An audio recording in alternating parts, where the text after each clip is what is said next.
ይህንን አመት ስንጀምር የአመት የኢትዮጵያ የማንሰራራት አመት ነው ብለን ነበር እና በሁሉም የስራዎቻችን መስክ በግምገማ ያረጋገጥነው በፋክት ያረጋገጥነው እየመጣ ያለው እመርታ እየመጣ ያለው ለውጥ ይበል ይቀጥል የሚያስብል ነው።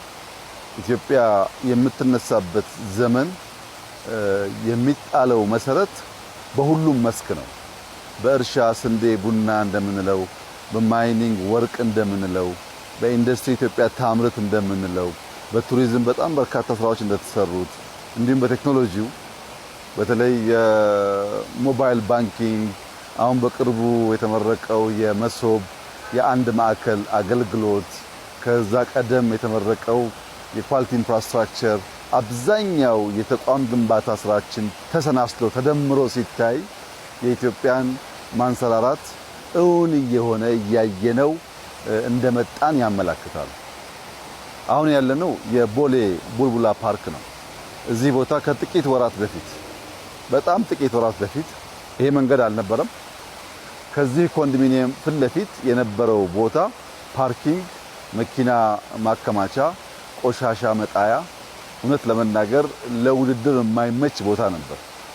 በጣም በጥቂት ወራት ውስጥ ይህ ቦታ በአዲስ አበባ ለህዝብ ከተሰሩ ፓርኮች አንዱ ትልቁ ፓርክ ነው። ከ20 ሄክታር በላይ ያለው እስካሁን የሰራናቸውን ስራዎች የሚያሳድግ እና ለሰፈሩም ሰው ትልቅ መዝናኛ፣ ስፖርት መስሪያ፣ ማረፊያ፣ ማንበቢያ ሊሆን የሚችል ቦታ ነው።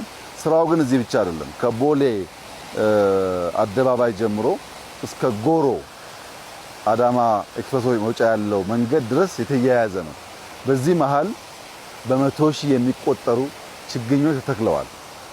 ሙሉ መንገዱ አሁን ከ2-3 አመት በኋላ ጫካ ነው ኦል ዘ ዌይ የምናየው ማለት ነው። ልክ ሌላ ሀገር እንደምናየው ሃይዌይ በዛፍ ከግራና ቀኝ ዛፍ ያለው ከመሃል ዛፍ ያለው እጅግ ለአይን የሚስብ አይነት መንገድ ነው የሚሆነው። የመጣ ነው እዚያ ጋር የነበረውን ድልድይ በመናሰራበት ወቅት ለድልድይ ስራ ነበር የምንመላለሰው።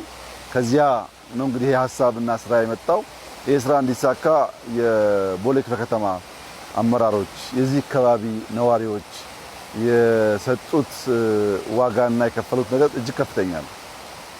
እውነት ለመናገር በሞራል ከማገዛችን ሐሳብ ከማገዛችን ውጪ ከሞላ ጎደል 90% ስራ የተሰራው በክፍለ ከተማ ብቻ ነው። ኢቭን የአዲስ አበባ ከተማ ሼር አነስ ይላል እዚህ ቦታ ላይ ከሐሳብ ከድጋፍ ውጪ ያለው ማለት ነው። ይሄ ሁሉም ክፍለ ከተማ መማር አለበት። በራስ አቅም ህዝብን አስተባብሮ እንዲህ ያለ ስራ መስራት በእጅጉ ያስፈልጋል። ለምን ያልከኝ እንደሆነ እንዳየው ባስኬትቦል፣ እግር ኳስ መጫወቻ፣ ሌላ ኤክሰርሳይዝ መስሪያ ቦታዎች፣ መዝናኛ ቦታዎች፣ ለሰርግ ለአኒቨርሰሪ የሚሆኑ ቦታዎች አሉት። በዚህ አካባቢ ያለ ሰው በሰፈሩ ሁሉም ነገር አለው ማለት ነው። የተሰራው ስራ በጣም በጣም በጣም በጣም አሜዚንግ ነው። በጣም ደስ የሚል ስራ ነው። ይሄ ይስፋ ነው እንግዲህ እንደዚህ አይነት ስራዎች በጣም በየቦታው እየበዙ ነው ያሉት። ይሄን እያሰፋን እየተማርን እያሻሻልን አስተናስለን የተሻለ ሀገር አስተናስለን የተሻለ ከተማ እንፈጥራለን። እንደዚህ አይነት ስራ ሰርተው ያለፉ ሀገራት ዋጋ ሳይከፍሉ ሀገር የሰሩ አንድም ሀገር የለም። ከአሜሪካ ጀምሮ ኦል ዘ ዌይ አደገ የሚባል ሀገር ቢኬድ ዋጋ ከፍሎ ትውልድ ዋጋ ከፍሎ ነው ሀገር የሚሰራው እና ሀገር ለመስራት የሚከፈለውን ዋጋ ለልጆቻችን እንደሚደረግ ኢንቨስትመንት እያሰብን በቀና ልቦና ሀገራችንን እንድንሰራ እንድንገነባ አደራ ማለት ፈልጋለሁ። በሁሉም መስክ እየመጣ ያለው ውጤት ተስፋ እንዳለን ያመለክታል። ይሄንን ደግሞ በየአመቱ አጠናክረን በርተን በመስራት የኢትዮጵያን ትንሳኤ እናረጋግጣለን የሚል ሙሉ እምነት አለኝ። ባየሁት በጣም ደስ ብሎኛል። ይህ ነገር እንዲበረታ እንዲቀጥል እመክራለሁ። እጅግ አድርጌ አመሰግናለሁ።